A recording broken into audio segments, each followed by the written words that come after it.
Hili ni jumuiko la ndugu zetu mashekhe viongozi Mombasa kwa ajili ya tarehe 8 mwezi wa 11, kwa jambo ambalo kwamba tulifurahi sana lilofanyika katika jiji la Nairobi. Tuliona ndugu zetu walijitokeza kwa wingi kunyanyua sauti zao na kuwatetea ndugu zetu ambao kwamba wako sehemu za Palestina. Kwa niaba ya Mombasa County tutasema pia sisi tutasimama na hili, namna gani tutaweza kuwasaidia wenzetu katika maeneo ya Gaza. Na vile vile tuna target katika kampeni yetu hii ya Mombasa kuchangisha shilingi milioni 30.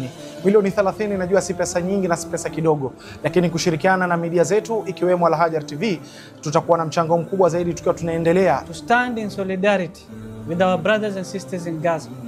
We shall pray for them, we shall raise humanitarian aid for them, and this is open to everyone. Mimi kama kiongozi na chairman wa maimamu na walimu Mombasa nasema kwamba jukumu hili letu sote, tusimameni kwa pamoja. Shukran nchi ya Kenya kwa kutupa nafasi hii, shukran Spain, shukran Colombia na kila ambaye ametuonyesha kwamba hili jambo limemuuma kama mwanadamu. Tarehe 8 mwezi wa Novemba mwaka 2025 tutakuwa tunakuja kuzindua mradi wa kupanda miti na pia kuwachangia ndugu zetu waloko Gaza ili waweze kupata pesa ya matibabu. Mungu atujalie kila la kheri, na hiyo siku tujitokeze kwa wingi, tupande miti, tusaidie Palestina na vile vile tuwachangie ndugu zetu ili tuwapelekee msaada yetu. Haya ni maandalizi tu ya haraka. Insha Allah tutazidi kuambizana utaratibu na mikakati na nidhamu ambazo kwamba zitatumika siku kama hiyo. Hivyo basi endelea kutegea Al Hajar TV, tutakuwa